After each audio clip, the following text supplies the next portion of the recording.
Welcome, everyone. My name is Mike Kresch. I am the Vice President of Strategy here at Moburst. And today I am joined by Moburst CEO Gilad Bechar, who will be leading today's presentation, which is entitled The Evolution of Search: How to Win in the Age of AI Answers. And two quick notes before we get started. Number one, an admin note. If any of you have any questions, please leave them in the chat, and I will make sure that they are covered in a quick Q&A session after the presentation. And number two, just a quick word of background. Interestingly enough, October of 2025 marks the 25-year anniversary of Google pay-per-click. If you were among the first marketers to do pay-per-click marketing, you would have paid about 5 to 10 cents per click back in 2000. And you can see how inflation has taken place there. But more importantly, that platform launch also initiated really the science of search engine optimization. As marketers look to figure out how they can rank on the first page of search organically. And for those marketers that were successful in that effort over the past 25 years, they reap benefits to the tune of countless dollars and impressions. But here's the big but. That world is being disrupted dramatically today by AI, amongst the myriad of other things that AI is disrupting. And so today, what Gilad is going to talk about is that evolution, and specifically, more importantly, how we can succeed and we can be at the forefront of change as the world of SEO changes. So with that, I will turn it over to Gilad. Amazing. Thank you for that, for a great intro, Mike. I think that basically everyone here kind of really want to hear a bit more about how we win basically in the age of AI answers. And we are very, very excited about what we have to show you here, just because we are working on that for quite some time and we see phenomenal results. And when I'm talking about phenomenal results, at the end of the day, the easiest way of showing you how it looks like and how those things are basically working. So when you're asking a query, whether it's on ChatGPT, Gemini, Perplexity, or Claude, your brand, basically, we want to make sure that your brand will be shown there in the top search results. And now each and every one of those tools have a different logic, have a different algorithm, has a lot of different things that they are considering as part of that. And my goal for you today is to explain a bit more about how those things are working, what are the things that are really impacting on that type of a process, and then how do you create the right type of a growth plan to achieve the maximum amount of growth that you can within those type of tools. So let's dive in. So as Mike mentioned before, search has changed drastically. Like when you're thinking about the share of search in general, around 50% of the traffic will be lost by 2028, according to Gartner. We're talking about search traffic. So where all of that traffic goes, obviously, it's a big question in here. And then again, how we are actually recovering from some of that headache using AI type of answers. And that's something that will help us to recover. We do get 58% more search results that are already getting into 0 click, which means when you're thinking about someone searching now something on Google and basically getting those results from Google before even scrolling down, 58% more of the traffic gets their answer right here, right now, which means they don't need to scroll. They don't need to go to your website. They are just getting the answer that they want, and they will not continue on this journey. And basically, what we want to see is that we see that you have around 800 million active users on ChatGPT and hundreds of other millions on each and every one of the other tools, and we want to get ahead of it. So when we are thinking about these type of things, we are thinking about the process and the evolution that happen in the SEO side of things, like search engine optimization. We think about getting in front of Google. Google is only one of those areas. And when we think about the visibility, the goal obviously is to get more keywords increased in ranking. The goal is to actually become authority in the AI generated answers. So when someone is asking for not just 2 queries together, 2 answers, but actually asking for a much more complex type of a query, we want to make sure that they're getting on the top of the search results, also on all of those LLMs, and it makes our challenge much more interesting. Let's put it this way. The keyword strategy is completely different because high volume keywords is not just that anymore. We also need to master conversational intent, which means what the users might look for when they're asking those queries. And that's a different type of a way to index that. And again, we'll show you how that's being done in the LLM era. Content cadence. Usually you're just putting more frequent updates and content freshness into your website. That's kind of how the regular world of SEO worked. And now we also need to align with AI training cycles, which is a bit of a different thing. We'll go to that. Authority signals, which is another thing that is very important in the SEO world. It was mainly backlinks and getting those things from the outside, basically getting a site like Forbes cover you guys. And that's obviously signaling Google, hey, this is a good authority site that recommends them on this specific thing, and that kind of signals the algorithm how relevant you are in today's world with the LLM side. The trust and consistent entity recognition is super important, and again, we'll touch about how you are actually planting those seeds, and the content depth, comprehensive content consideration, EEAT. Again, we'll talk about that a lot, but basically thorough content that basically LLM can accurately cite and basically use as part of their answers. So if you're going into the changes from AEO to SEO, and when you're thinking about this type of process, the platform, it used to be just Google. Now, obviously, we are going into ChatGPT, Perplexity, Bing, Copilot, Claude, Grok. You have a lot of different platforms that you might want to see how you're getting indexed on. When you think about the user behavior, instead of just targeting just keywords, we are going into a place where you need to target full conversational questions, which again is a big gap and a big difference than how you used to do before. The content focus is much shorter, direct answers, formatted for quick extractions, like frequently asked questions, which is something that most sites had at some point in some place in the site. Nowadays, we actually need to see how we're ingraining them into the website of almost every single page, because the LLM is lazy and they want to get that fast result. And if they are getting that fast result, you're getting relevance. And if you're not, basically, if you're not helping the LLM understand that you're the best fit for that specific answer, they will just go to the next site. Dimensions is another thing that is definitely important regarding the metrics. A lot of the users that will just come into your website because of recommendation from all of those LLMs, and it won't going to be tagged in the same way, because a search and a query, it could be like a discussion now of a half an hour just talking with a chatbot and then getting some options and then going in, and you won't going to be able to know exactly what type of query got the user exactly to you. So it's a bit more complex on that level. When we're thinking about the goals, basically being the source of AI tools and cite and reference, which is something that is very different than the SEO world, where we are just ranking higher on search results when we know exactly where we are on every given moment. It's a bit more complicated when you're doing that in the AI era. And when we're thinking about the overlap, we still share some tactics like content quality and authority building and user intent targeting, but it's done in a different way. And my goal today is kind of reveal a lot of the different ways of how we are doing it, showing you how this is being done, and basically sharing with you the knowledge and kind of guiding you through based on our learnings about what works and what doesn't work. So basically, now it's a critical time and moment to basically optimize our website for the visibility within the LLMs, within all of those chatbots and things of that nature. And if we are just marking from Eric Schmidt, the former CEO of Google, ignore AI and risk becoming irrelevant, adopt it and adopt it fast. What is the framework? So coming into how we're actually doing that, from LLM anonymity all the way to market authority. So basically, we want to make sure that we are looking on what get ranked and what wasn't getting ranked on all of those search engines. And that means that you'll need to use or hundreds of queries of each and every one of those LLMs, or using a tracking tool that will ask all of those questions on your behalf. We developed a great tool with a great partner where we're actually building all of those blocks together, and we want to show you how basically this type of reverse engineering of the algorithm works for us.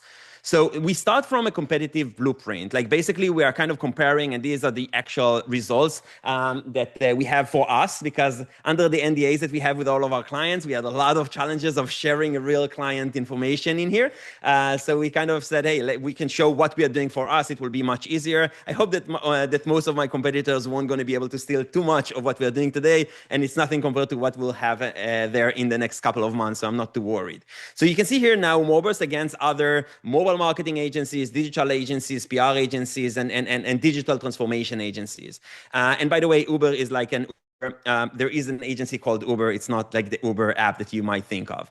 So basically how that brand presence is being built. The way that it basically works is that we have this type of a sentiment distribution by brand. So you can see every single month when we are kind of going through the process of the optimization, and we'll go to the queries themselves, and then I'm kind of going from up to down to show you how this entire system is built. So with the way that it works, you can see every single week we are taking on the data of those hundreds of queries that we are asking on all of those LLMs, and basically asking who is the best recommended for this and this and this and this and that, and getting always kind of the top results for each and every one of those queries. And then we are putting all of that in a database and basically reverse engineering that to try to see, okay, how much brand visibility do we have compared to our competitors? And obviously you can see here that every single time that there is a new algorithm change, like ChatGPT coming to the market, there is a big friction that we got hit by, but also all of our competitors got hit by, which means the rules of the game, so to speak, changed once ChatGPT came to mind, and we saw that it's very similar on ChatGPT 4.0 and 0.3, and like many of those cases every single time that those changes appear. Now you can see here the sentiment distribution, like how many of them are positive, neutral, and negative. In this specific case, on the agency side, not a lot of negativity coming into the mix. Not a lot of people are very vocal about their negative or very positive type of experiences with an agency. You'll find some case study that are being shared, but for actual products, let's say a shampoo brand or anything related with like a real product, a lot of people will also come and basically say, well, this product sucks, or this is really not as convenient as I was hoping, and this one is harder to assemble, and things of that nature. So in the view specifically of the agency world, you can see that it doesn't bring us that much more of value regarding negativity, but it's another thing that we are tracking. As part of that, we are also thinking about what type of stages the users are searching for. We have the awareness stage, consideration, decision, and then post-purchase. And when we are going through these type of processes, every single query can be marked into one of those stages. If the user is just saying, hey, I'm looking for a mobile marketing agency, I'm looking for a digital marketing agency, a PR agency, that's kind of still very much awareness type of a thing. But if they're asking, how is Moburst compared to this company, now it's much more of a consideration and kind of more into the decision space, and basically try to evaluate two different solutions or things of that nature. Who is better? Should I actually go for a specialist in here, or should I actually go with a more broader type of capabilities and things of that nature? And then when we are going into the awareness, consideration, decision, and basically the post-purchase, you can see how you are being ranked on each and every one of those brackets of questions to try to understand where we're doing well, where we are not doing well. So you can see that on the brand awareness side, we're number 3,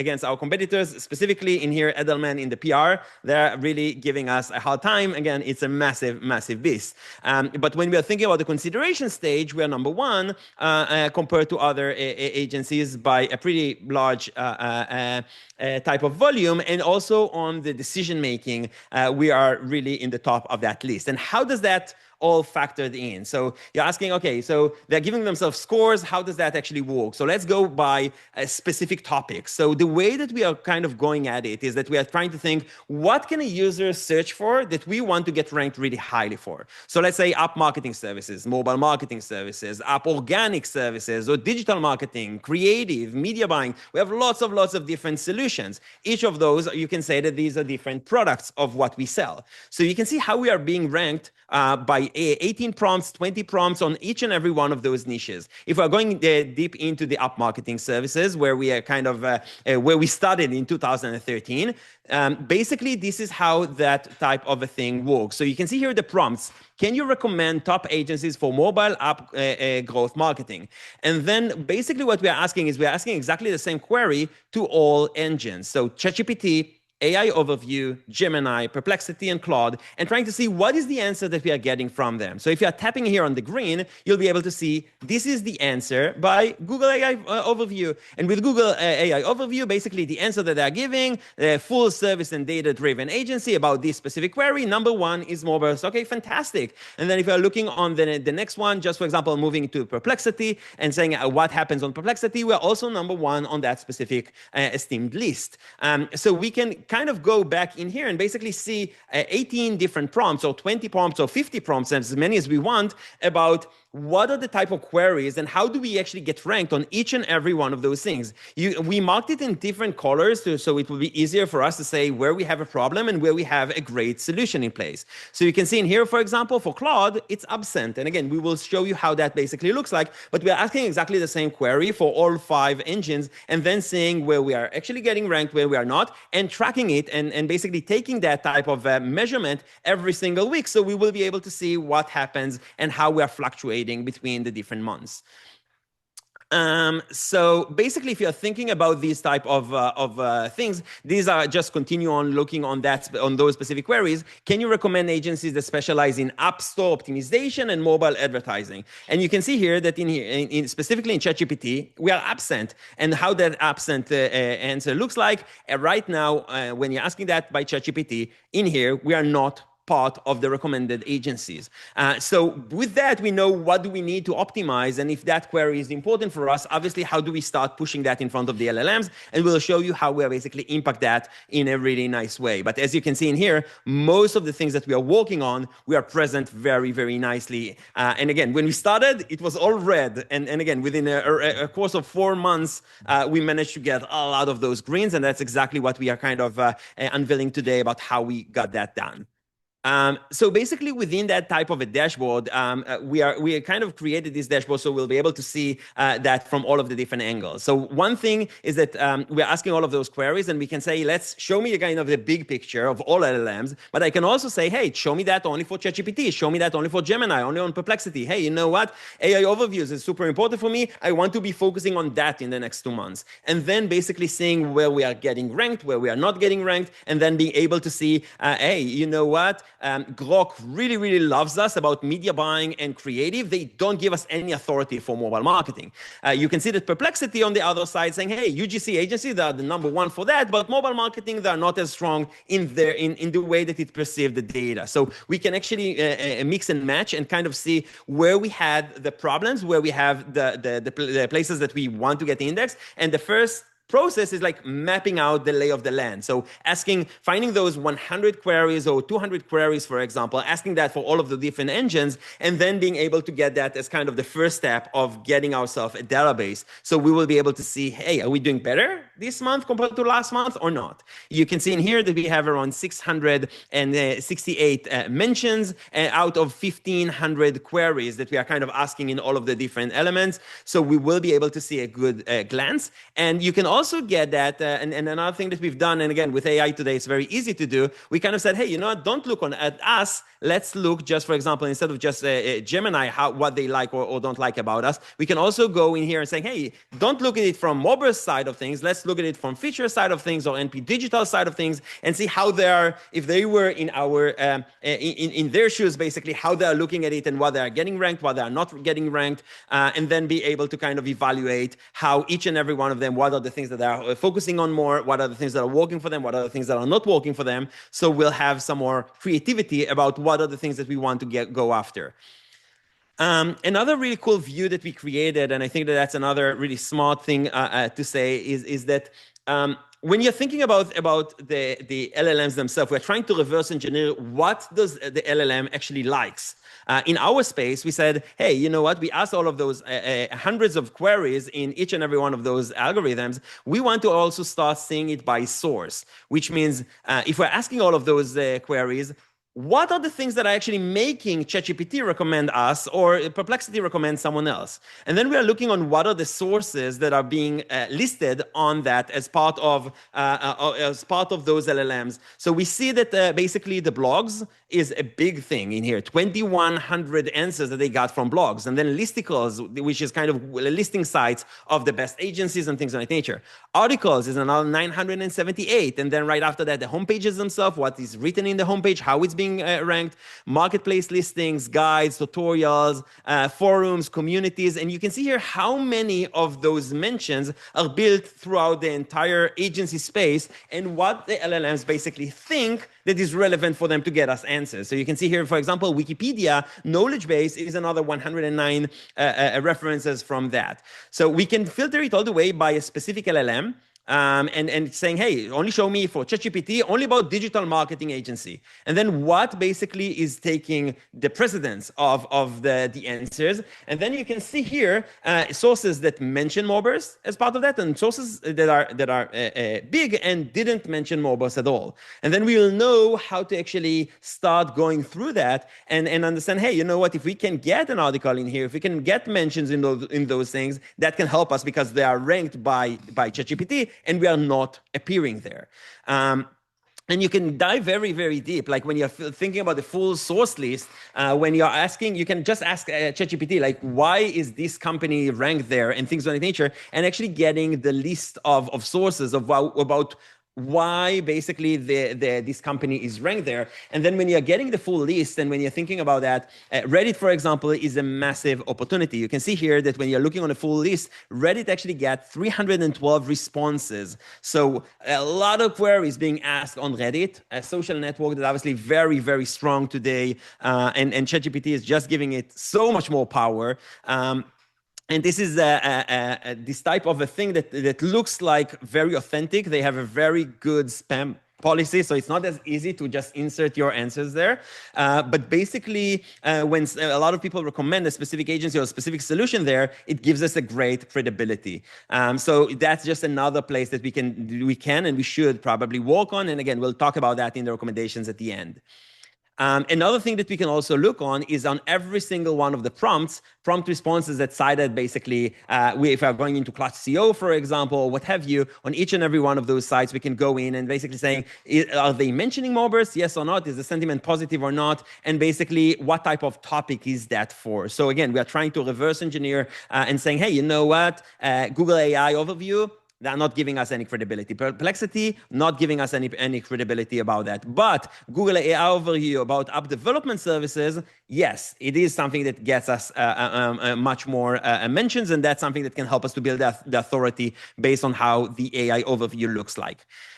We can also reverse engineer the most cited website. So if you know, just for example, that one of your competitors is ranked number one, and when you're asking why is that, and you're saying, hey, there are 5 sites that are recommending them as kind of the top vendor, and you can go and do basically reverse engineering of that article, and basically saying, okay, so marketerhire.com/blog/app marketing agencies, and that gets, for some reason, a lot of weight based on those LLMs, and then saying, hey, if I'm trying to create something like that, what do we need basically to create? So you see that the page title is 10 best app marketing agencies to drive download and revenues in 2025. What is the content length, the subtopics that they're actually using, the top keywords that you have within that article, how many words do you have there, everything related with the content depth itself, users' opinions, for example, and it's very niche, and basically we are looking on how deep that content is and how many links they are getting. So we will be able to be listed as part of that type of, if it's a listing site and they are getting inquiries, that definitely we want to go in, or how we are actually creating similar thing on other sites. So basically try to get the algorithm re-rank something higher than this one, and then we will be on that new list. So that's kind of how we're reverse engineering the content, the structure, and the links that are coming into that specific site. So on every single one of those sites, we can go very deep to try to understand how do we bypass that and how we are getting it to a better place. Another thing that is very important for us is what the AI chatbots really think about the brand itself. And sometimes if you have a really bad reviews, if you have a really bad customer experience and things of that nature, and you'll see here that basically on the trust and reliability, you are getting a really bad score. Or if you are getting the quality, for example, saying, hey, you know what? This is not a great type of a company. Or if you're having kind of availability or anything related to ethics or things of that nature, and something is not quite there yet, you want to see how the AI, basically if someone is asking, how is it to work with Moburst? What is the differentiated in the market? What is the quality of that? Do your research, do your deep research or what have you, and give me the answer. We want to make sure that the company is as clean as it can be. You'll always find things that are not perfect. I never saw any any example that is completely perfect for any brand. And believe me, we are kind of tracking now more than 200 companies. So we have a lot of things that on the database to be able to spot those things. So you can see here that if you're tapping just, for example, on brand reputation perceived by ChatGPT, prompt responses, and basically this is the answer that it will give. And basically it says that it's trusted by big brands, creative, results oriented, focus on data decision, and all of those things. And then the score is basically exceptional compared to other places where you're actually asking Claude in here on the moderate. And then why is it moderate? How would you describe the quality of mobile services and deliverables in the mobile marketing industry? And then it tries to give you this type of a blurb about the company, but basically the score that it got, it wasn't positive, it wasn't negative, but it wasn't very positive. It was kind of very objective. So it couldn't actually get anything that is like, wow, this is the company for you to work with, key service areas and things of that nature. It's kind of like a shopping list of what it is that we do rather than having something very positive. So this is kind of what you call the moderate. In here, you don't really have examples for negative. Negative is like, hey, this company, and we've seen examples of negative where the company actually got fined by the authority. They have a lot of bad reviews on BBP. They have things that are not really working for them. The people in the company were actually executed on a trial or things of that nature. Like a lot of those type of things that are not positive. And at the end of the day, it scans the internet. So if it's there, it will know. And then the goal is to actually try to start fixing those damages. So that's how kind of the AI sees us. And again, the stronger that we are looking on the eyes of the AI, we have more capabilities of getting ranked faster and better for more terms. So that's kind of how that part works. On top of that, when you think about the content gap analysis, so a lot of times we don't have all of the content in the world. We have some blog posts, we have some great PR, we have some great mentions on many things, but basically you have a lot of prompts and a lot of things that right now we're not getting ranked for. So can you recommend a full service agency effective media buying in mobile growth campaigns? Right now on ChatGPT, we're not ranked for that. So the system kind of saying, hey, you know what? This could be a great content topic for the actual situation that you're at, because right now ChatGPT doesn't give you a great score for that, and other engines. You can see that in here, they're not really, we don't really care about them too much, because on the others we are getting great responses, but in this specific query we don't get on ChatGPT. So that's a suggested type of content. And you can see here a lot of different things about what actually is important for each of them to start closing the gaps of the things that we are going after. When you're thinking about the what we call kind of the GEO, and again, AEO and GEO, a lot of acronyms, a lot of headache related to that. But basically, it's like a generative AI engine optimization or answer AI optimization. But at the end of the day, when we are thinking about that, on each and every page that you are posting, you can ask ChatGPT, even if you don't have these type of tools in your possession, or you didn't develop these type of solutions, that's completely fine. You can just say, hey, this is the website. Give me the best practices. Tell me what we are not following the best practices regarding best ranking on AEO or on SEO and for LLMs. And once you're asking that query, it will give you a really nice feedback of saying, hey, the technical access, great. Page speed time loading, fantastic. Author credentials, not quite there yet. And also the citations, you don't have that. And the frequently asked questions, you have some of them. You might want to add additional ones. Again, you can ask ChatGPT and Perplexity and Claude and all of them, and basically, hey, give me a score about my website. Tell me where I'm lacking. Tell me what are the things that are not following best practices. Do a deep research. Tell me what did you find that are the most important elements to get ranked in your AI search, and give me a score for each and every one of those top 10 factors. And then it will give you that. It's very easy. You just need to know how to ask it. And once you are asking it, it will start giving you this type of a very large blurb about this is something that you need to add into your schema, and this is something you need to use those headers, and you need to make sure that you have a frequently asked questions. And in this specific page, the load speed takes way too long. Like, it will give you the answers. You don't need to guess all of those things, but doing that for many, many different domains or many different types of pages takes time, and then you actually need to go and fix all of those things. Not a lot of fun, but it's very important to get us higher chances of getting ranked, at least on the site structure, and that's something that is really important.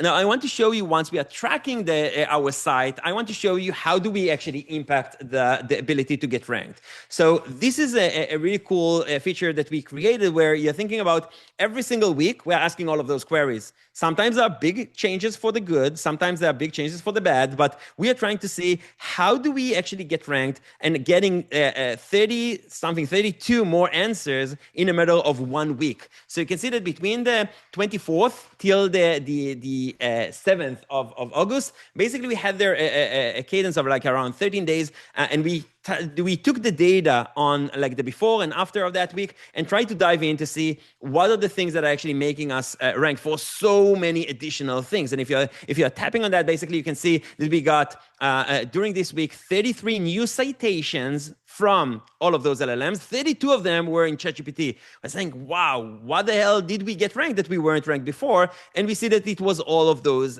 queries, like, can you recommend agencies, best mobile marketing agencies, many things. So, okay, fantastic. We saw a great success.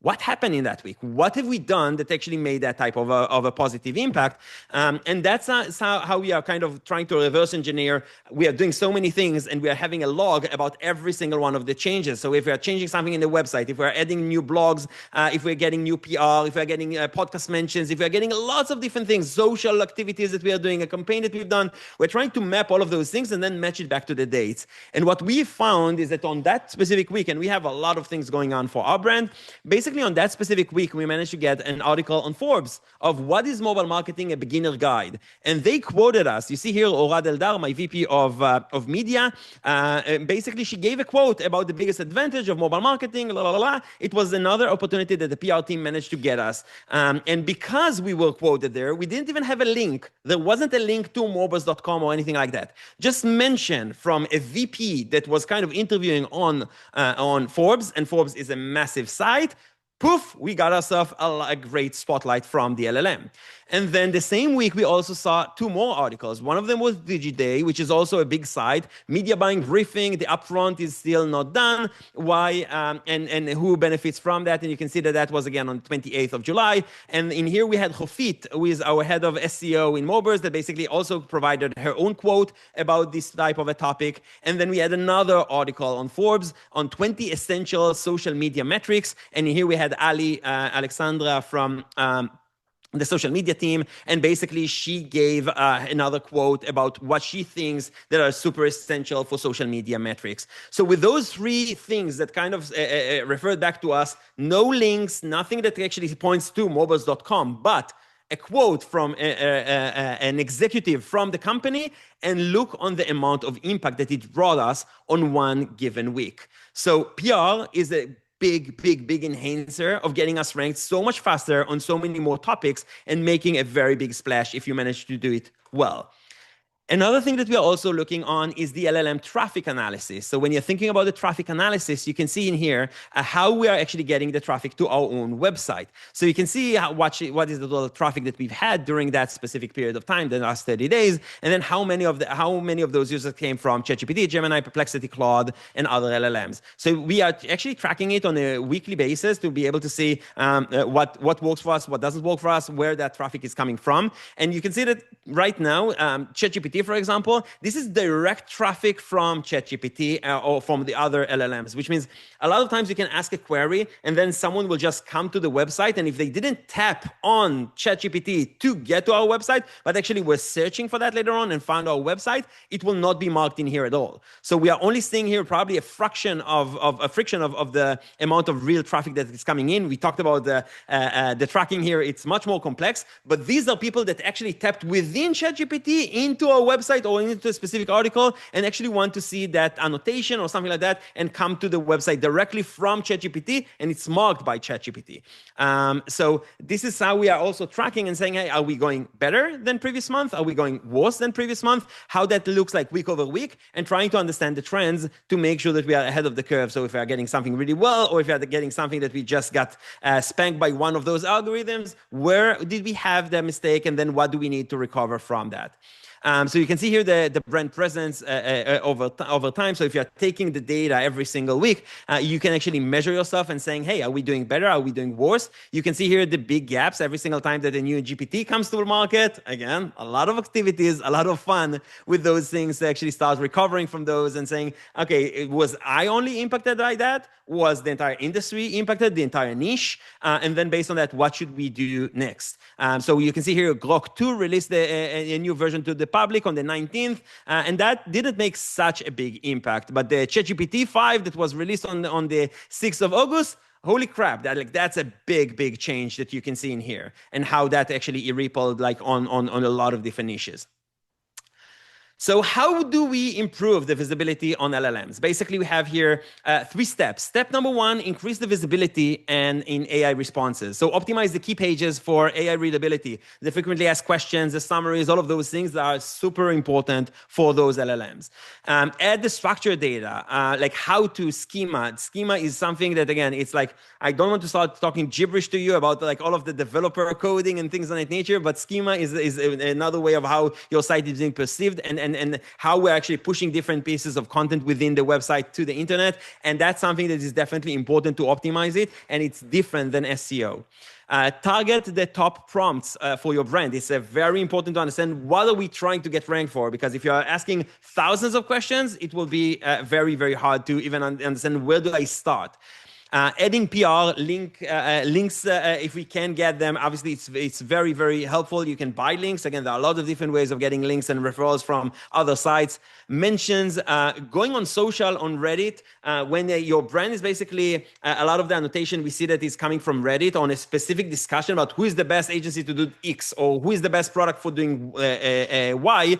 We can just go in saying, hey guys, pleasure to meet you. My name is X. I'm from this company. I'm not trying to hide my identity because, again, you'll get banned very easily and very quickly. And just being helpful and saying, guys, I know that you're considering 1, 2, 3, 4, 5. I think that in my humble opinion, this is something that you also need to consider 6, 7, 8, and 9, and give it a lot of value. Don't try to push yourself. Don't try to be too salesy, but trying to basically be in that discussion and help to signal, like if your answer will be legit and will be helpful, the moderator will not delete it. And if the moderator is not deleting it, you're there in the discussion that is basically getting ranked by those LLMs. So it's important.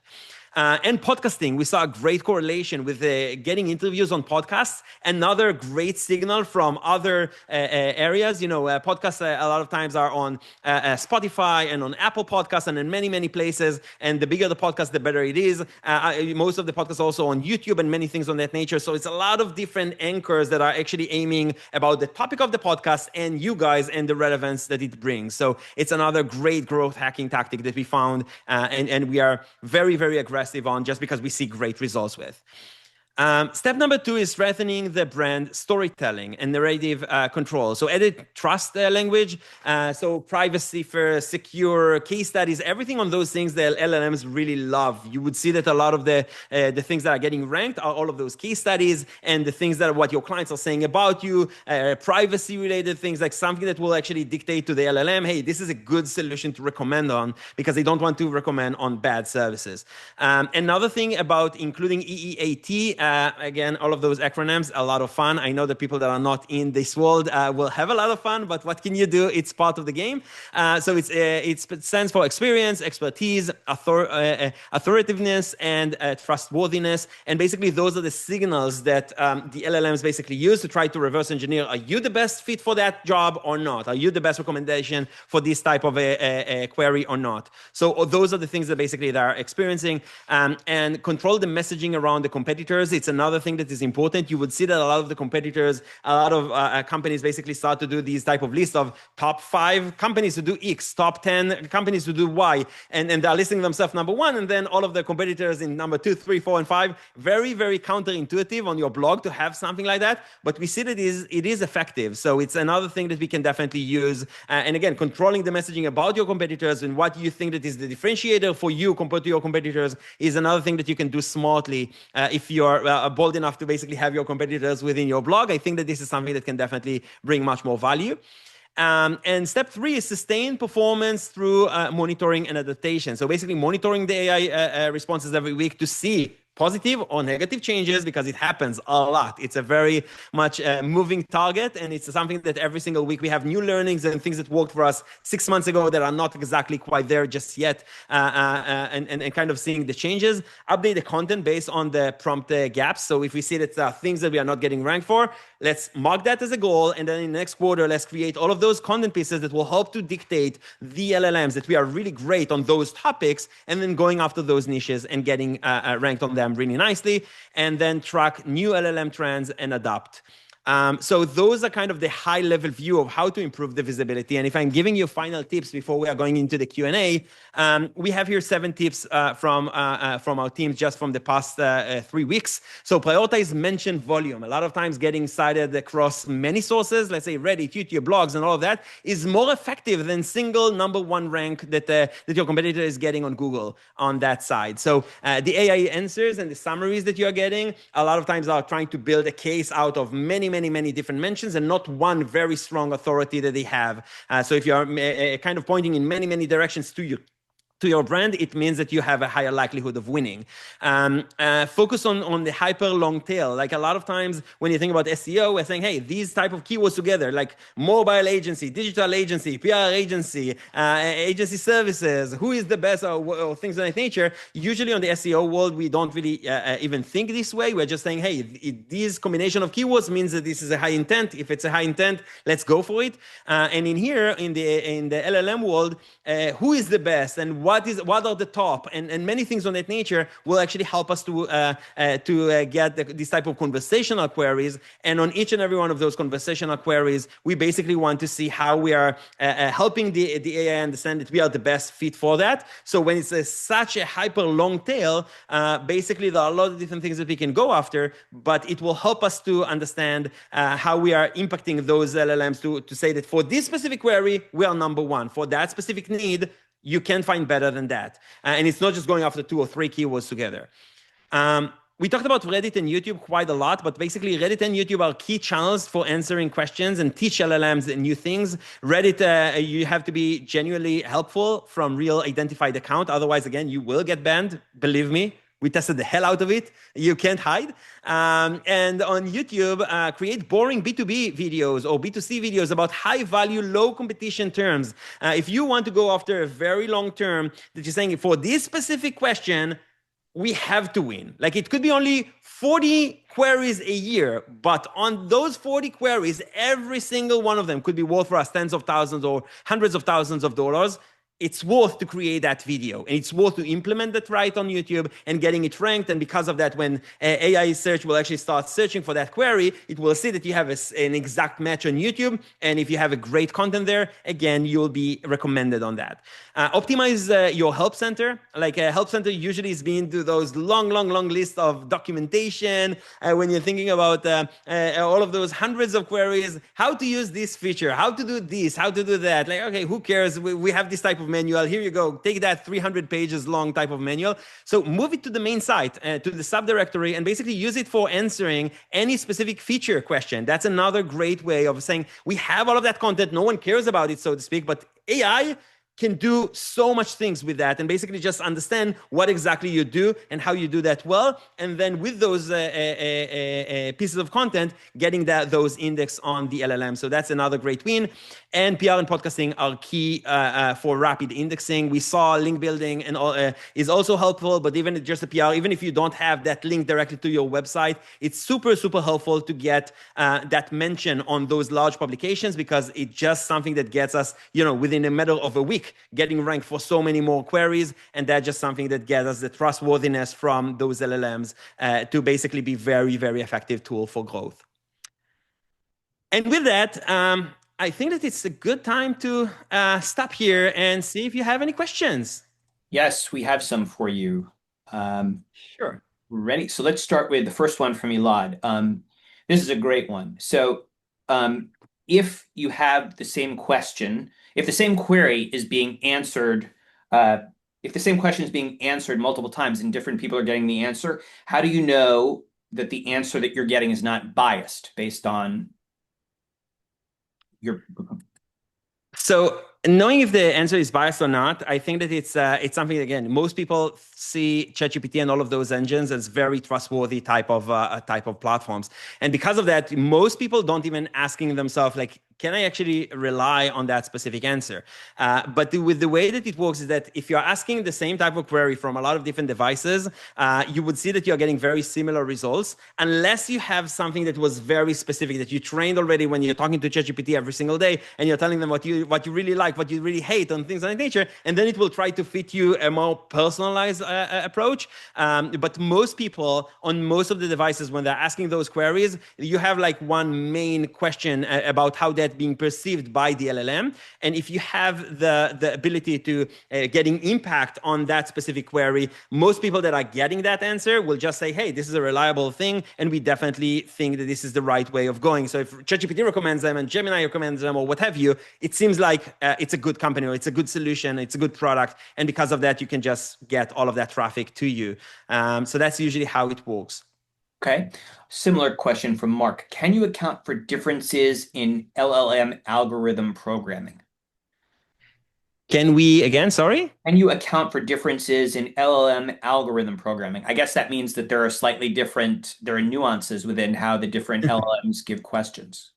Yeah, so basically, with the way that we started mapping it from the API of every single one of the different algorithms. So before ChatGPT 5 came to mind, we had ChatGPT, like you can use the 3.0 and 4 and the new 4.5 and things of that nature. So we used to ask all of those queries for each and every one of those models to see the differences. And based on that, kind of defining where we want to be focusing on, we usually want to focus on the more advanced model, just because if you're asking Gemini 2.5 Pro and it recommends you, I don't think that Gemini 2.5 that is not Pro will not recommend you. Like usually this is kind of the most advanced model. You will see changes, you will see ways of how it actually give you the answers, but usually the solutions that it recommends are pretty identical between the different versions, unless there was a massive change. Let's say from GPT-4 to GPT-5, there was a massive change, and then you're seeing a lot of blurb, as you saw on the brand indexing of ours, that a lot of companies kind of got hit. So the entire niche got hit in a specific way, because it just gives you more answers that are not just related to agencies. It gives you also things about companies and solutions, and not just in our case, for example, just agencies. It also gives you companies. And then are we actually direct competitors of Meta ads? Probably not. But if you're asking yourself on what is the best growth marketing tactic for my app, it can recommend, instead of these are the agencies, it can also say, hey, you can do that yourself on Meta ads, and you can do that yourself on Google ads, and things of that nature. So it will be wider type of a thing. But that's usually how you can actually see the trends between the different algorithms. And every single time that there's a new algorithm that comes in, we need to relearn it and readjust the strategies and seeing where we are strong, where we are not, and then where do we want to be focusing on the answers. Got it. Another more technical question. Are you running these questions via the APIs and ensuring the history is wiped clean before each question is asked so the AI has no memory of your previous question? Absolutely, because otherwise, again, you'll get the bias of the previous question. So every single time when you're asking it through the API, you just make sure that you're getting like fresh, new type of answers. And again, in our case, we just modeled it into a dashboard where we can actually ask thousands of those queries on each and every client, and then looking on each and every one of the competitors, and then assigning it back to each and every one of the different systems. So what ChatGPT and Gemini and Perplexity are doing is different. So we're asking that by fresh API queries every single week. A lot of billing for for us paying on all of those APIs, but it's the only way to do that. Okay, another question from Elad. FAQ best practices. Is it best to like answer specific questions, like X is the best for something, or is it best to keep the FAQ more brand specific?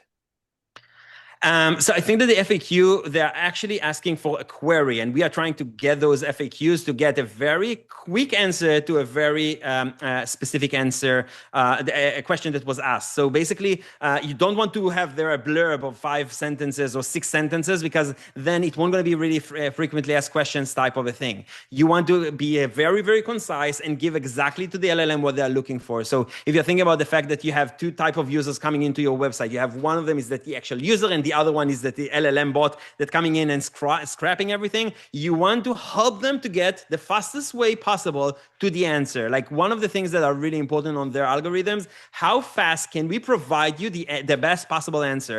And if you are having a massive blurb and another company will have a much shorter, to the point, exactly what the user was asking for, the LLM will prioritize that over you. So you don't want to give a very large answer about each and every one of those things. You want to be very concise and give them exactly what they were looking for. Okay, another good one. Wait, I just got taken away. Does the location of where the question is being asked, IP address, affect answers, especially when discussing regional or local brands?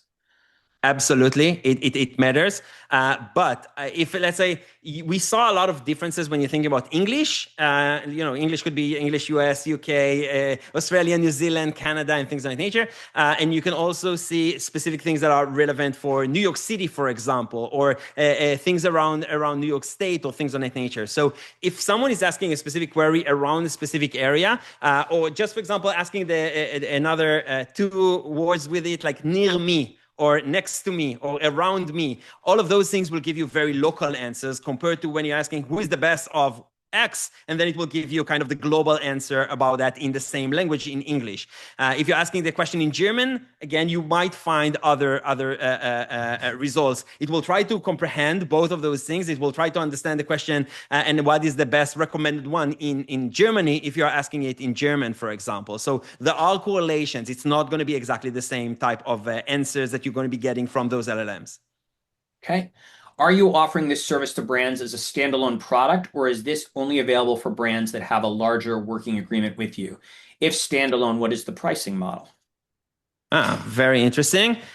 So basically, with the way that it works is that we have the platform that we actually need to work on, basically mapping out all of the queries, mapping out all of the different options, understanding the landscape, understanding the competitive landscape, and what are the queries and things of that nature, and then providing the suggestions. So that could be a standalone type of a service, and that's something that we can also provide for each and every brand that basically wants to get ranked for all of those elements.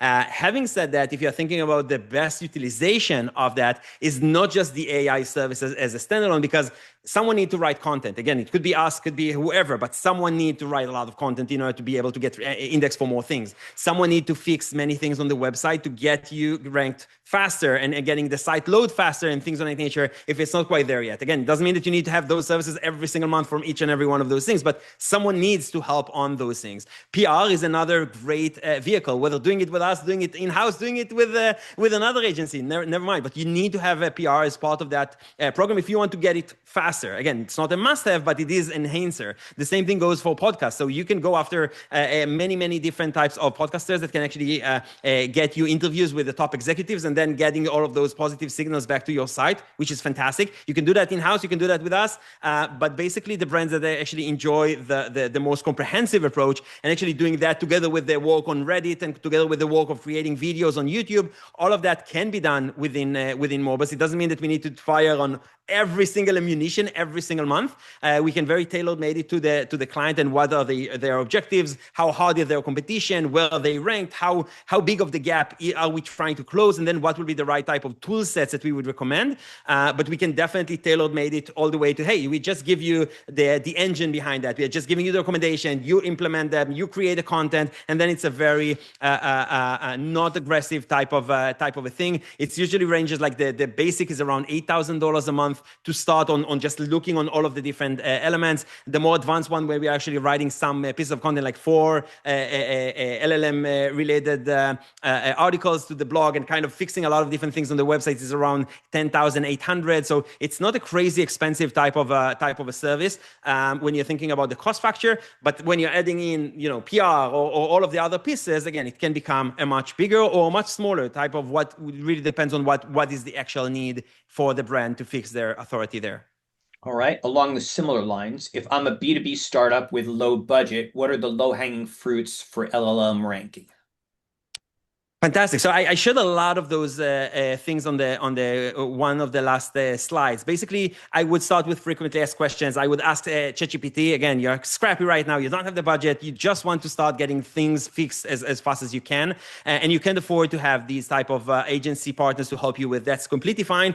I would start by looking on what is indexing, getting smart mentions on Reddit on this specific niche. I think that can also help you a lot. The site structure itself is really crucial. So ask ChatGPT or Gemini 2.5, do a deep research and give you the suggestions of what are the things that are prohibiting you for getting indexed for more keywords and phrases, and do this type of SEO and AEO reverse analysis to give you a roadmap of what do you need to fix in the next quarter to be able to get ranked faster. That's a great way to start. Still, you need to start stitching all of those pieces together and creating the content pieces. You'll need a lot of blog content pieces and things of that nature. You can ask ChatGPT also to write you, for example, articles and things of that nature. Usually, the LLMs don't really like content that is purely LLM written. So you need to modify it, and you need to make sure that when it gets into one of those LLMs, it gets a high score of human wrote it and not a bot wrote it. But that's something that you can definitely start there, and adding the frequently asked questions that can also help us to get basically the LLMs on the short answers of the things that they want. Related to PR, you can use the PR Newswire, for example, to get some brand mentions and some more links into your website. That costs like, I don't know, $300, $400 to actually start getting some more links back. Again, it's not perfect, but it is a good start when you think about the startup, very scrappy and trying to get the foot above the ground. And one final question. Maybe if we have time, maybe two more. Traditional SEO often included generalized, localized content, i.e. best plumbers in Miami.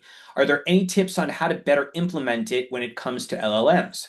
I think you kind of touched on this, but Yeah, we talked about it. Like, I think that it's a big thing. If you are focusing just in the Miami area, for example, for plumbers in Miami or what have you, you want to make sure that you have a lot of content that is hyper local about Miami. Why you're the number one in Miami? What are the references that you have in Miami? Everything related with the content clusters that is saying, hey, if I'm going to rank for that number one in the US, it won't going to help me. I don't need leads from Vegas. I need leads only in Miami. So the entire content pillars need to be guiding the LLM to say, we are number one in Miami. We're doing Miami better than any other company. And it becomes more complex when you're thinking about the global brand, or when you're thinking about we're working with a very large mortgage company, for example, here in the US, and they're working in 43 states. So if they want to get number one in best mortgage in whatever, in Florida or in just, for example, New York, you need to actually start localizing yourself all the way to the city level and conquer a lot of those cities, and then showing the LLM that basically you're number one in that state and not just in that city,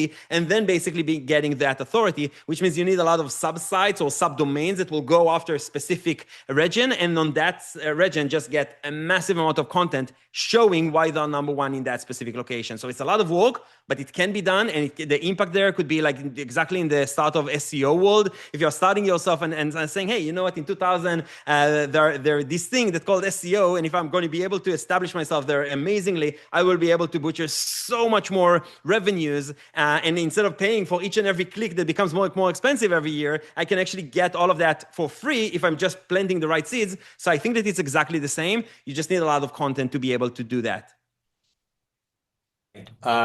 Keep going as long as we have time. How has traffic from LLMs increased since you have done this? When do you do project? Where do you project it to be in the next 3 months, 6 months, and a year? Basically, is this project current results or a project for future results? So in other words, how do you project the future of traffic, and what are the implications?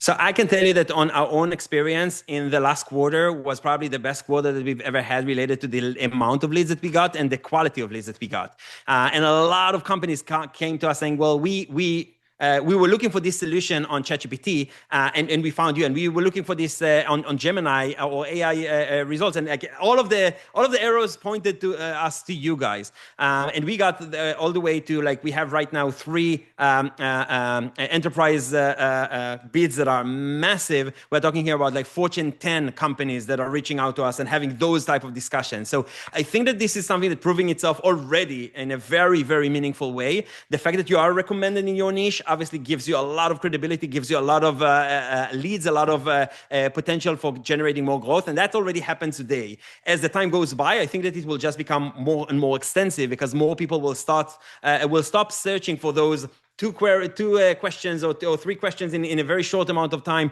doing the research and asking, hey, you know what, Gemini, ChatGPT, do me a deep research and give me the top 5 on X or Y. And they will give you all of the different, they will give you a 30 pages long type of an article about everything you need to know about if you're working with this company or that company or that company, what they're doing great, what they're not doing great, based on their online presence. And I think that the world is coming more and more to those specific directions. It's not just the early adopters. And I think that it becomes like a much more broadly used type of a thing. And I think that the business potential there is fantastic, not just for here and now. We are already experiencing the best here and now that we can have, but also for the next, let's say, 3 to 4 years. I think that the rapid pace of growth there is insane. And I think that there is a great opportunity there, whether doing it with us, doing it yourself, take all of those advices and try to crack the code by yourself. But I feel like there is a great opportunity in this space.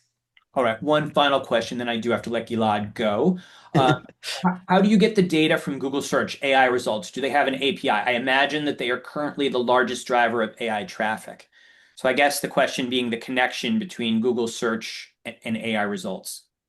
Yeah, so it's exactly in the same way. You can ask a query just like any other LLM. You can just ask the query and then basically get that back to your feed and basically giving it the ranking of what was the answer about that, storing it in your CRM, and then doing all of the analysis. So it's exactly the same using like the APIs. All right, thanks very much, everyone. If you have any further questions, feel free to email me, mike@moburst.com. Very simple. That's mike@moburst.com. And we will have the recording available to the attendees. So again, thank you very much for attending and stay on the lookout for the next webinar. And thanks again. Thank you very much.